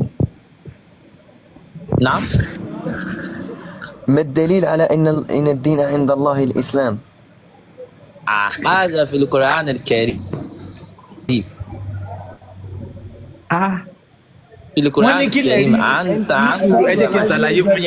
ẹ jẹ́ kí n ṣàlàyé fún yín wọ́n ní nígbà tẹ́ sọ wípé iná dínà ìdá láìlì Islam ẹ̀sìn tó wá látọ̀dọ̀ Allah náà ní Islam. náà pé kílẹ̀ rí mi ẹ wá béèrè pé kílẹ̀ rí yín wípé ẹ̀sìn yẹn o náà lẹ̀sìn tó wá látọ̀dọ̀ Allah. náà ibi tí màá ti bẹ̀rẹ̀ ẹ̀rílẹ̀ yóò mú wá báyẹn. ibi tí màá ti bẹ̀rẹ̀ ṣé mọ̀ pé ẹ̀sìn Islam àjòjì ni. ẹ má ṣe yọnu ẹ kọ́kọ́ yanjú pẹ̀lú àfààyè tẹ́ bá ti ẹ yanjú pẹ̀lú ọmọ Saudi yẹn tán tẹ́ bá ti ṣe tán àwọn àti yín máa jọ sọ̀rọ̀ ẹ má ti sá fún oyè yín no àfọ àlàlà kò ń lálàá ẹni sùúrù ẹ kọ́kọ́ ṣe. ẹ̀yin yan mi ẹ rí i pé nǹkan kì í ṣẹ̀ṣẹ̀ ìràgó ń bẹ̀ yẹn ẹ rí i pé àwọn irúmọlẹ̀ ti ń ṣiṣẹ́ ẹ rí i pé àwọn onílẹ̀ ti ń gbé ìjà wa. ẹ̀yin èèyàn mi mo fẹ́ kẹ́ ẹ mọ̀ kinní kan o àwọn bàbá wa ti ń ṣe ẹ̀sìn yìí kó tó di pé àwọn bàbá àwọn ará bí yìí kó tó di pé wọ́n wọlé Yorùbá o ni àwọn bàbá wa ni wọ́n ti ń ṣe ẹ̀sìn yẹn kí ló wá fà á tí ẹ̀sìn ẹ fi wá rí bó ṣe rí lọ́jọ́ tòní. ohun tó fà ojú wípé láyé ìgbà àwọn bàbá wa àwọn ará bí wá gbogbo àná la gbọ́ sítórì yẹn àwọn bàbá wa dá wọn padà lọ́wọ́ èlé ńgbà tó dẹ̀ máa wọlé wọ́n wọlé pẹ̀lú pé báyà wọ́n fẹ́ wá ṣe peace àbí nǹkan kan wọn wà ní ìwà pé wọ́n fẹ́ kógun jà wá mọ́ wọ́n wá ní ìwà pé wọ́n mú ẹ̀sìn wá lára àwọn bàbá wa kò gbà wọ́n wọn accommodate wọn rárá wọn ò gbà wọ́n ṣùgbọ́n lára àwọn ọba wa nílẹ̀ Yorùbá kan ó accommodate wọn ó gbà wọ́n bí irú ètò tá à ń gbọ́ l'Ògbómọ̀ṣọ́ lónìí pé chief imam Ògbómọ̀ṣọ́ pé ọmọ ilé Ayílára ni nígbà táwọn Ayílára máa jáde wọ́n ní ìgbà àwọn bàbá wọn bá Usman dan Fodio ni wọ́n ti drop wọn síbẹ̀ pé wọ́n wá ṣẹ̀sìn ńbẹ̀ náà fi mú wọn mọ́ra tí wọ́n fi fẹ́ ìyàwó fún wọn tó náà tún fi wá dẹni tó ń claim ilẹ̀ lónìí lára àwọn ọba tẹ́ ẹ bá ti rí nílẹ̀ Yorùbá tó kọ́ mọ́ṣáláṣí kẹ́ ẹ mọ̀ pé lára àwọn ọba wa tí wọ́n gba nǹkan lọ́wọ́ àwọn guys tó wọlé yẹn tí wọ́n gba nǹkan lọ́wọ́ wọn ni àbí nínú wọn tí wọ́n kó lọ Saudi ṣùgbọ́n ju gbogbo wọn yẹn lọ ní ìgbà tó ti kógun wá táwọn bàbá wa ti kojú wọn ìwà wọn sí ilẹ̀ Yorùbá wọ́n wá ní ìwà ẹrú ni wọn wá ní ìwà pé wọ́n fẹ́ kógun jà wá mọ́ òun ni agbára wọn ò fi rí bí bẹ́ẹ̀ ṣe wò lọ́jọ́ tó níyìn òun ni ò fi rí bẹ́ẹ̀ láyé àtijọ́ tá a fi ń sọ wípé àwọn bàbá wa kọ́ wà tó ń wé láwàní tán lọ fi kojú ogun Usman dan Fodio nítorí pé ó ti wà kó tó di pé àwọn olórí burúkú ìwọlé náà láyé òde òní báyìí pẹ̀lú bẹ́ẹ̀ ṣe ń rí i tó ń bú ẹlẹ́bọ bú oníṣègùn bú gbogbo nǹkan tó ti wà láyé díẹ̀ lára àwọn ọmọ àwọn tó kọ́ tẹ̀dó sílẹ̀ Yorùbá o tí wọ́n ti ń ṣe bẹ́ẹ̀ tí wọ́n rí pé àwọn bàbá yẹn náà nínú wọn ti lọ tí wọ́n ti gbé history yẹn lọ wọ́n gbà pé wọ́n máa gbé history yẹn lọ ni wọ́n mọ̀ pé history yẹn ṣe ń bẹ lọ́wọ́ tiwa náà. Now àwọn gáìsì yìí wọ́n wá ń ṣe lọ́jọ́ tòní níṣe pé àwọn ọmọ àwọn ènìyàn búburú yìí nínú ẹ̀sìn Islam yìí wọ́n ti wá dàgbà sílẹ̀ Yorùbá wọ́n ti pamọ́jọ́ tí mọ́fìtì Yorùbá sọ̀rọ̀ adébẹ̀ẹ́dẹ́dẹ́ àwàláwà ń bẹ bẹ́ẹ̀dẹ́ Ògbómọ̀ṣọ́ àwàláwà ń bẹ bẹ́ẹ̀dẹ́ Ìlọrin àwàláwà ń bẹ bẹ́ẹ̀dẹ́ Ìṣẹ́yìn àwàláwà ń bẹ mùsùlùmí ti pọ̀ káàkiri ayé so wọ́n ti believe pé wọ́n ti pọ̀ gan tán bá rẹ́dì láti bá ilẹ̀ Yorùbá jagun lónìí gbogbo mùsùlùmí àtọmọ Yorùbá àti gbogbo ẹ̀ lọ́jọ́ máa bá wa jà ó ti yé torí pé wọ́n ti practical ẹ̀ rí ní ọjọ́ tí wọ́n lọ ju òkòlù lé ju òkòlù lé Ọọ̀ni of Ifẹ̀ tí wọ́n lọ ju òkò sí orírun ilẹ̀ Yorùbá so ọkàn wọn ti balẹ̀ pé yá àti mùsùlùmí Yorùbá àti tiwọn náà jọ ṣiṣẹ́ yẹn so wọ́n ti ní bìlí pé àwọn làwọn wà ní gbogbo ibi nítorí pé kí ni wọ́n ti pa mọ́jọ́ wọ́n ti pa ọmọ gidi gan sílẹ̀ Yorùbá so òun ló jẹ́ kó rí bí ẹ ṣe rí lọ́jọ́ tòní ṣùgbọ́n àwọn wá gbàgbé wípé àwa tá a nílẹ̀ gangan bó ti wù kán pọ̀ tó kó ti wù ká pọ̀ tó nínú ẹ̀sìn Islam a kì í ṣọmọ àlè a sì máa jẹ́wọ́ ọmọ ọkọ èyí tó fi mú kí àwọn bàbá wa wé láwàní lọ kojú ogun Usman dan Fodio tó wá sí ilẹ̀ wa so àwa ìran ọmọ yẹn ṣì wà lára wọn lèmi tí mi ò ní lajú mi sílẹ̀ kí wọ́n fi ẹ̀sìn kó ìlú mi lẹ́rú mi ní lajú lẹ̀ so bó ṣe jẹ́ nìyẹn yìnyín mi òun ló fi dẹ̀ pé ó wà radical lẹ́ni ó wà rampage lẹ́ni ju ti tẹ́lẹ̀ lọ torí pé àwọn gáìsì ti pọ̀ ṣùgbọ́n àwa dúpẹ́ lọ́wọ́ Elédùmarè lónìí pẹ̀lú àwọn ọmọ irúmọlẹ̀ tó gbé dìde láti máa kàńtà wọn torí ohun tí wọ́n gbé lọ́wọ́ tí wọ́n fi pé wọ́n gbé lọ́wọ́ Olódùmarè ti fọ́fìtì ẹ̀ mọ́ wọn lọ́wọ́ ṣé àlá àwọn tó jẹ́ ṣìgìdì ní ká sọ ní àbẹ́lẹ̀ tó kápátá àbí Muhammed wọn tó kápátá àbẹ́lẹ̀ tó bọ́ ọmọ ọdún 6 sùn ṣé ìyẹn ní ká sọ ní àwọn ẹ̀ṣẹ̀ tó yẹ pé téèyàn bá wù láwùjọ ẹ̀wọ̀n gbére ni wọ́n ń dá fúru wọn wọ́n ṣe títí wọ́n pa Dèbórà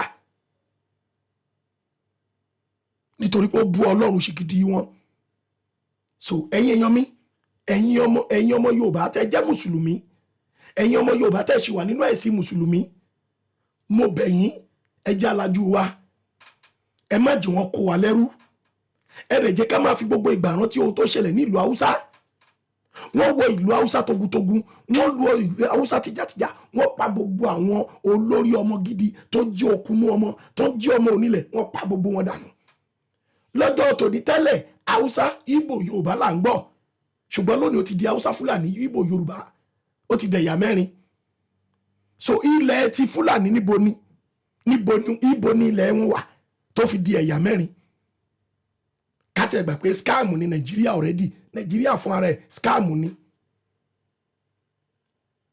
Nàìjíríà is a joke káti ẹ̀gbà bẹ́yìn so ẹjọ́ ẹja fi rántí the same thing tó ṣe nílẹ̀ Haúsá òun náà tó fẹ́ ṣe èyí tó kọ̀ fi yàtọ̀ ni pé wọ́n kọ́ gun ọbẹ̀ yẹn lọ ní wọ́n dẹ̀ ṣe the same thing náà lọ́dọ̀ tiwa ṣùgbọ́n àwọn bàbá wa kàn jẹ́ alágbára ènìyàn ni èyí tí wọ́n expect kan ni wọ́n bá táwọn bàbá wo bá wá ṣe yẹn fún wa lọ́jọ́ tòní níbo làbá wà ṣáwa náà ti ní dàjòjì nílùú ara tiwa ẹ̀yin ọmọ Yorùbá ẹ jọ̀ọ́ ẹ jẹ́ ká ronú o ẹ̀yin èèyàn mi ẹ̀yin náà ẹ sọ̀rọ̀ léhun tí ẹ ti rí o agbẹ́la ẹgbà yíyẹ̀ wò ẹ bá wa dá sí láwà ẹ ṣé mo dúpẹ́ o ẹ̀yin olólùfẹ́ mi a ò ní rí ètò ìjùbá yìí lọ ẹ tún máa retí mìíràn láìpẹ́ ó dàbọ̀ ẹ bá mi share ètò yìí kẹ́dẹ̀ subscribe.